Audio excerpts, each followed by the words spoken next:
2 games back to back. And Yijin, I like to see this confidence already coming out from Yijin. Defend your jungle. It is yours by birthright.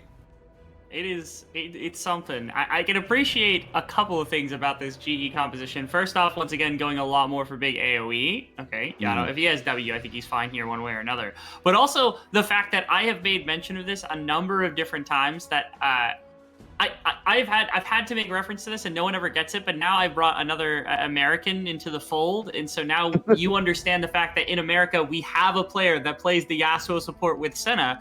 And now somebody gets my reference of calling it the Rovex Gambit because he plays this more than anybody else. The one place in the world that you've been able to find this tech for like 3+ years, and GE is gonna bust it out for us here on the big stage in the VCS. Just wanting BOB to have a little bit more agency, I think, after that first game, maybe buying himself a little bit more space to really work with, because previously, we talked about it, BOB has not been the stud, but after last game, maybe they have some more faith that he's gonna be able to step up for the team. Yeah, I was incredibly surprised to find out post game that, you know, BOB hasn't had the most solid track record in comparison to what I was able to see, you know, as my first game. And I was like, wow, this guy's the go. And then he's been struggling a little bit, but you know, regardless, it's interesting to see him put him on this Yasuo, like you said, right? Really trying to give him some more of this agency in lane. And I'm curious to see how he's gonna opt it, dude. Okay. Go to Tornado already. I have faith in BOB, and BOB I trust. Yeah, there's things on both sides that I've fallen in pretty deep love with. Something we haven't talked about too much was the Olaf. I know Olaf got touched on a little bit by the desk, not in just passing. Obviously, into Renekton, I think it's a little harder. You get the shield now on the W instead of just like perma healing, which is a little more difficult because Renekton can shred that with the super empowered W. However, we used to have a very fantastic meme back in when Mundo was an incredibly popular top laner. Pun used to take it. We called it Pundo, and Punv9 was his actual name because he literally would take a champion that auto attack, stand in the middle of a team, and actually walk out in like a 4v2, 4v1 situation and have multiple kills and be perfectly fine on the other side. Olaf is a very similar champion to exactly that type of dynamic. As long as the laning phase goes better than it did in the previous game, I think there's a lot of ways in which specifically Pun can actually take over a game like this. As Drakthar is going to support the bottom lane once again.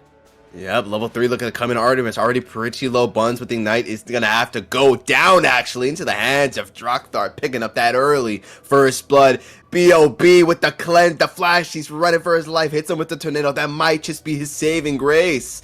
And so he is going to get out of that one alive. But ultimately, that's a lot of plate and gold going into the hands of Cerberus. That's first blood going into the hands of Cerberus. And already, things are looking dicey. Yep, and it's bottom lane. They're putting so much pressure into making sure that Biob is going to feel the effects of everything that's come through. His Pun. Yeah. Oh, ooh, okay. You know what? I mean, hey, they get the answer. They get the answer at least. They do. Yijin finds a way to strike on the other side of the map in the meantime. And thankfully, of course, Coded, it was a really close top lane play. This is the bottom side dive. They did so well kind of juggling aggro. I would have thought that Artemis pulled the initial kind of tower shot, but he did not. And as, Buns was able to leave tower range, they were able to not really juggle any additional aggro after getting the Ops flash and being able to, pull an entire plate off. So once again, playing around the bottom side is Cerberus, is Drakthar in this game specifically, understanding that that's the point of pressure that they want to pivot on for the remainder of the series, and has done exactly the same thing on his second pathing. It looks like just takes up his Raptor camp and likely will head from top into bottom side. We'll be around to maybe cover in case anything bad happens. I still would love to see Pun go Punv9 once again, but it seems a lot less likely. There's been a lot of focus from GE in making sure that Pun doesn't have a good series. And so now on the Olaf, likely there just as a, I can fight out of any type of situation very closely. Blazes is getting close to death. The flash coming out just to be safe. Doesn't want that last auto attack to hit. That was closer than I like it to be.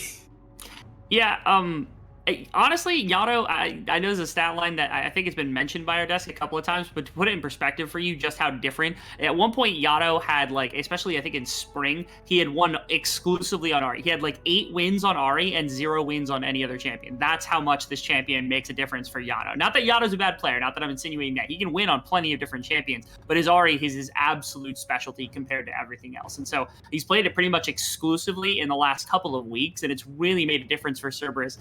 That for some reason no one is banning this champion away from him when he is one of, if not just outright, the best Ahri in the VCS.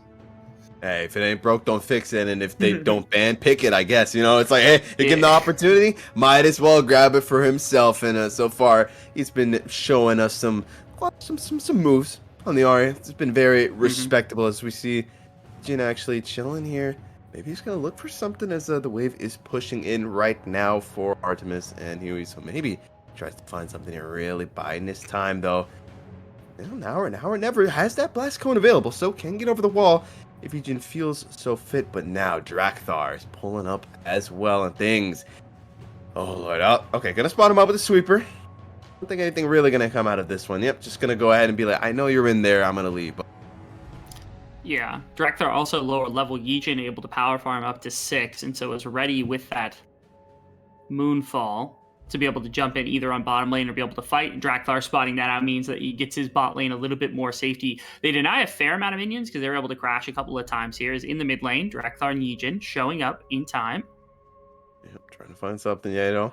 Just be careful, but it's just gonna be able to dash away from that one. Nothing really coming out of that, and so Drakthar instead gonna go ahead and opt to just keep it up. And needs to hit that level 6, needs to get that Cyclone if he wants to contest with Legion, who is going to opt to actually go ahead and just start taking away his camps, wants to deny that if possible.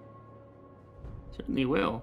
You can see, again, Yijin is doing pretty well in terms of farming in this game. He's going to maybe look for another topside setup. Drakthar will head up, and I'm assuming he will know that his blue buff has been taken and know that Yijin is at least in the area. Hopefully give information to Pun right now, but Dominus getting dropped as well, and doesn't look like it. Down he goes, eats the dirt with the Dominus being popped, the Moon Crash coming out, everything under the sun. Just nothing that Pun could do there as he goes down under his own turret. Drakthar gonna at least be there to hold the turret, make sure that that plating doesn't go into the hands of anyone, but he's just gonna have to back off.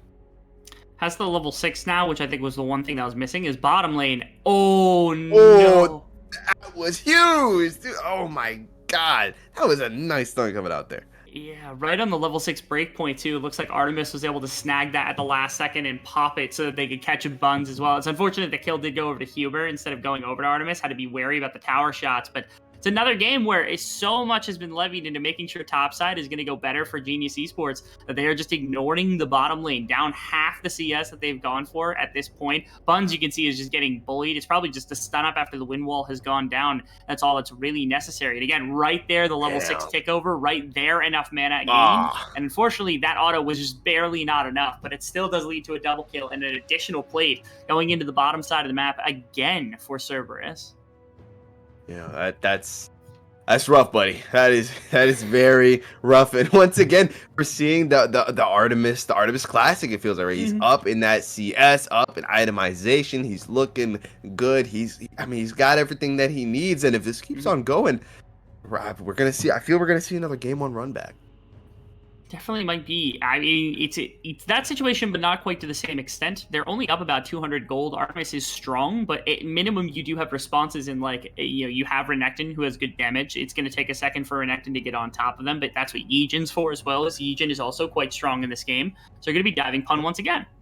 Yep, once again, it's just the same thing over and over. Pun this time popping the Ragnarok, though, healing quite a bit. Actually, it's going to stay alive. Health bar is a bit too low here from everyone to try and go for that re-engage. Never mind, the last breath comes down, and they take him out. Flash is not going to be enough, though. The Triumph healing not coming out of that one triumphant as he does go down to the turret. Meanwhile, in this top lane, though, they are going to be taking quite a bit of platings. They will. They're going to get at least the first 2 off, and Drakthar does have Rift Herald, and I think it would be a well-warranted kind of usage of the Rift Herald to just put this into top tower to make sure it gets taken up. So they're going to be able to get that, probably an inner tower charge. It looks like Yijin's on the way to try to prevent that from coming through, but it will be first tower for both the Wukong and the Varus in this composition, 2 of the powerful members, and they've shifted now a 200, 300 gold lead into a 2,000 gold lead over just a couple of seconds, as Yijin encoded again, just trying to catch to make sure that there is no additional damage to be done by the first Rift Herald. And it's a question of whether this is going to end up paying off, because Yijin's job inside of a game like this is just to assassinate Artemis. That's literally all he has to do. And so it's a question of whether Yijin is up for it. Yijin has showed us in the past there are reasons why mechanically he's been considered very good, reasons why you can have faith in him, but he's also showed us plenty of times where that simply has not been the case. And you have to worry this late in the season with a team basically playing for nothing just how much it means to him to be able to play this champion and in this game the way that he needs to ensure very proper success for themselves. So it's up for debate, and it's up for Yijin to really show that he does care and he really wants to win this game, even though it doesn't have any ramifications in the grand scheme of things. Yeah, it definitely also makes his life a whole lot easier. Obviously, that press R combo that we see coming out, but in his top lane, Coded needs to run for his life. There's no turret for him to fall back to, but popping that dominance that might not even be needed. Doing a lot of damage. Actually is able to bait out that Ragnarok and that Ghost as well. And so with both of those key abilities down for Pun, now he's got to be a whole lot more careful. Sure does. Popped both of those, attempting to run at Coded and continue to just chain auto attacks and Qs into him is right there. Huber jumping into his ADC, a little bit trolled by getting the root. I was worried right there that it was going to cause a knockup, but fortunately Huber had the door up, able to shut out anything that would come through from Biob, as Drakthar is going to find Biob once again on the Oswell. Yep. Double cycle getting dropped and literally nothing that BOB can do. Down he goes. Buns has to watch in horror as he's taken out, has to back off. Just he can do there, unfortunately. Look at that, Huber. He goes to the jungle. He's just clearing vision. He's like, what are you gonna do? What are you gonna do? You gonna walk up at me? Try it. They have pretty massive wave stacked too, so Artemis just gets to pull any bottom towers that they want. There's reinforcements here. Yijin and Blazes both going to try to prevent this from coming through. Artemis picks the flawless duet. Mark through. So much damage coming through. The Dawning Shadow. They picked themselves up that first kill into Artemis. Hubert over the wall, just barely escaping with his life. Drakthar trying to find something. Yijin just barely staying alive. It's just going down though, and now once again we're in this weird position. A lot of low health bars. Turret still standing. Are they going to look to find this though? They are indeed. Yato dashing in, they find themselves the double kill, escapes on out of there. The turret damage won't quite be enough, and BOB, nothing he can do, needs to back off. Ends up, grand scheme of things, being a 3-for-1 in exchange for Cerberus. It was Artemis getting the first kill. Again, walking into a very strange position. I assume they wanted to fight this, which is why he walked towards his allies to make sure that he would be in position to punish something like this. But the reinforce from Yato is what really sealed this one for the team, right? They get their first and second kill, after a couple of seconds. Yato right there cleaning up the second, and then being able to chase down Yijin, who is just incredibly low. They burnt everything in the kitchen sink trying to fight. As topside, we get Pun versus Coded. Pun finally comes out on top. Let's go! Pun v9, baby. This is the start of the Pun arc. I'm telling you, man. Have faith. Only took him like 2 games and like 9 ganks to finally be able to solo kill Coded in the grand scheme of things. As he gets Ragnarok back and probably just auto attacks him to death. Yeah, there's not really much else to talk about. As again, the shield was, I think, burnt through there by the Renekton triple Q. Oh, Pun. Okay. Find something, the dash coming through the Mooncraft just well under the turret. That is so much damage, but it's not quite enough. Look at that turret, just chunking him down, and luckily Yijin realizes that and gets out in the nick of time, as Drakthar was there as well to lend some assistance, but close call regardless. Absolutely. Super close. Yijin not able to get close enough, not able to get the kill. He used the rocket belt, I think, to try to break the back and the brush from Pun, but Pun had already been moving down towards his tower. And so if I had actually saved that tool, or if I had waited another second or so, maybe could have used the double jump with the rocket belt to just tip the last bit of health over Pun underneath the tower. But that remains to be seen. I'm not going to speculate on that. It was close for me. Yijin did force him away from his initial back timing, which did come through. That is a big reinforcement party up the top side. They were looking to try to find an angle on Coded if he stepped up for the tower, but Coded does not take the bait. Instead, he's just going to be able to walk out very, very freely.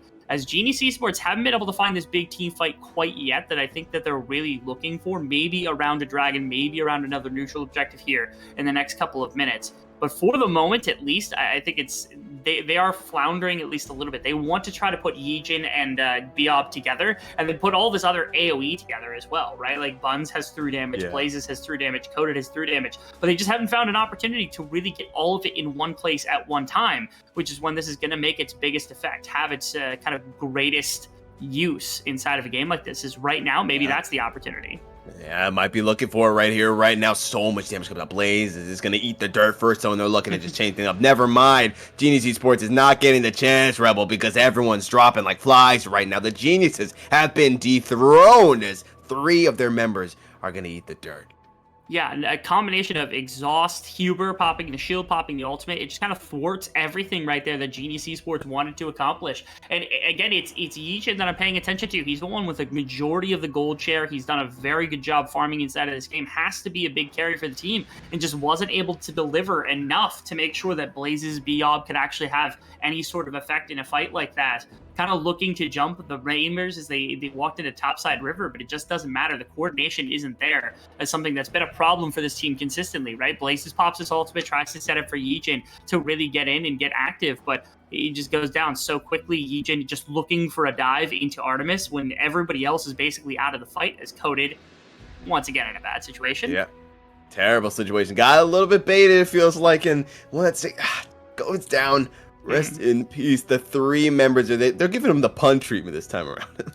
Yeah, Pun unfortunately got the pun treatment as well on the bottom side of the map, so Blazes was able to pull the kill against him. As bottom tower is under a little bit of threat. That's the one thing that GE does have is standing gold in some of the towers and structures that are still available. First ring of outer towers is already gone from Genius Esports, whereas it was just the top tower that was traded off at some point here for that team. As it looks like they should be able to get the bottom lane known as well, as Blazes should be the one picking that up. Yeah, look how far Panup is in this lane. He just 1v1s against Blaze. Yijin ruined the integrity of the 1v1. I'm upset about that. I always get this really upset when we lose our 1v1 opportunities because of somebody coming in and cheating for their team. So just disqualified, as we're not taking that one into the books. That was just clear. That's a clear foul. Give him like 20,000 gold penalty, something like that. We're gonna have to fine him for that one. But listen, man, we gotta give GE something right now. They're struggling right now. They are struggling. They're losing towers left and right. They're losing objectives and they're losing manpower. As it is 12-6 right now, right? 3K gold lead at the moment for Cerberus. They're looking good when we get to see those stats again. I think Artemis is like 4-1 right now. We're getting that run back. Things are looking tough right now if you're a GE fan. He's not as insane as he was in the previous game. It's not the craziest of leads that we've ever seen in our entire existence. So the thing is, they're pushing it so effectively. Eugen's dead. Oh, okay, the flash. Actually, the flash coming through is going to allow him to survive. I thought for sure that would be the end of him, but it is going to be the end for this bot 2-2 as that does go down. We see Buns and Biob on their way to land some reinforcements. Already being spooked off, though. Going to have to go the long way around as the Rift Tail is going to crash into that turret. They're going to try and get that one down as well. They will. Are they going to get that third crash into the inhibitor? It's looking likely. It's a fight is split off at the moment. Get that crash. Yijin about to be crashed into the dirt as well. Down he goes. So much damage from those denting blows. They find themselves the inhibitor, but now a lot of low health bars on the side of Cerberus. The Dawning Shadow, they find themselves the first pick, though. Never mind. Coda goes down. It's not looking good at all. BOB needs to run for the hills. The undertow not quite gonna hit, but it doesn't matter because Artemis is there to clean up once again. A double kill, and now it's looking to be a double kill on these Nexus turrets as well. Blazes and Buns, they can only watch. Such low health bars, but do they have the damage for it? It's not looking likely. They find themselves at least one pick. They're gonna go down, though. And now Buns, you need to do something. Actually, no, you don't, because the turret is going to do it instead for you. It's going to keep you alive for now. But just like that, that push, they just lost almost their entire base. This is like an exact replica of what happened in game 1. 18 minutes into the game, it feels like Cerberus is already pushing for a kill shot to bring down Genius Esports. Off the back of a really split fight, Genius Esports cannot connect their ultimates the way that they want to in any significant way. It seems like every time, you just can't find it. Yijin jumps in on top of Pun, doesn't have a reset, doesn't have flash to try to get onto Artemis. He pulled 2 members, but again, Biob is so far away, he can't even press the ultimate to get the Yasuo into a right situation. You lose a couple of members before this really starts, and yes, you get the one ultimate from Biob onto a single member. Drakthar doesn't even go down as a result of it. Like, it's disjoint. They're behind in gold. They don't really understand, or maybe they just cannot operate on the condition they've set for the team fight for themselves. It's such a difficult thing to watch as Cerberus continues to clean up a team that they're expected to, and continues to make this big push to try to make this tiebreaker happen, try to put themselves in a position where maybe they can give themselves back the destiny to win their way into the playoff race over top of SE, and of course over top of Wales, which is, I think, everybody's favorite right now to get in. But if Cerberus continues playing this well, if Cerberus continues being this competitive, I'm just really excited to watch that series when it comes to fruition. Oh, definitely. And it's so unfortunate that Drakthar's stopwatch diff as well coming through. That's one of those moments where BOB's like looking at he looks at pulls up the scoreboard, he looks at the items, he's like, why, when did that get there? Well, I did not see that there before. When did this get there? This just ruined my entire night, my entire morning. It's like one solid stopwatch can kind of ruin everybody's day, even some of the casters' days. It's just it's always destructive in that regard. It's just something you have to play around, something you have to consider in all assets of the game. And again, the fight was lost. Even if you kill Drakthar there, like, you're still not winning by any margin whatsoever that you could count. To any extent, where Genius Esports, it would have been a very small thing to try to pull back to be like, oh yeah, we got Drakthar on top of losing most of our members and most of our base in one fell swoop. Worth. Yeah, Worth in the all chat. That's what it is. Exactly. Trying to find themselves to kill here onto punt, but look at that right now, the healing coming through. Oh my god! He's just swinging left and right, barely surviving that Dawning Shadow, giving him that shield that he needs. But look who's not surviving. The rest of Genius Esports right now, because it's not looking good for the Drakthar. Gonna look to pick themselves up that first kill onto Ejin, find themselves that Yato looking to be maybe next on the list. Never mind, Blazes gets charmed and stunned and everything under the sun, and down he goes. And just like that, they're gonna trade themselves 2 members for 1, and they're gonna start at the Baron as well. And it's them picking off Yijin and then immediately going for Blazes as the 2 massive team fighters that can kind of do anything to them. Yijin has not been able to find a moment where you can press ultimate and really set up Biob for anything, set up any of these other members for any kind of AoE damage inside of a fight. And when you play a press R composition, your #1 goal is to try to press R and have any kind of massive effect to it. But it seems like Yijin is just taking 1-2 kills maximum every single fight. And that's pretty much all that you've got. Yeah. Okay, Rebel, stop me if you've heard this one before. Bot lane completely pushed out, Baron taken from the side of Cerberus. I feel like we've seen this happen in a game prior before. Yeah, it's, again, things have been written on the wall for quite some time for Genius Esports in terms of the split, and things were written on the wall before the series ever really started, especially with the way Cerberus has been playing as of lately. But I didn't think it was going to be this destructive. I thought they'd be able to put up even more of a fight, but it just seems like Genius Esports, again, the only time they've found success at all is just leaning multiple members into a single person on Cerberus. Pun has felt the effects of exactly this one playstyle, but ultimately, Cerberus does not care. Cerberus wants to win and put themselves in position for playoffs. They're just pushing down mid. I don't know if they're going to try to fight this. It doesn't look like it. Listen, Genius Esports, man, if they concocted some kind of genius plan, now's the time to put it into effect. You have no more turrets. You have nothing standing in the way of Cerberus taking this win. Look at that. They actually end up respecting it, but is that going to be the call? No, everyone's going in. They'll code it. Going to be the first one to fall. Goes down. Moon Crash gets dropped. Doesn't even matter, though. They lose Yijin. They lose Blazes. They're losing everyone right now. It's going to be up to Buns and BOP, and they just accept their fate. The geniuses have been fallen, and with that, Cerberus take game #2, and they take the series as well. They do, and now everything is thrust into S.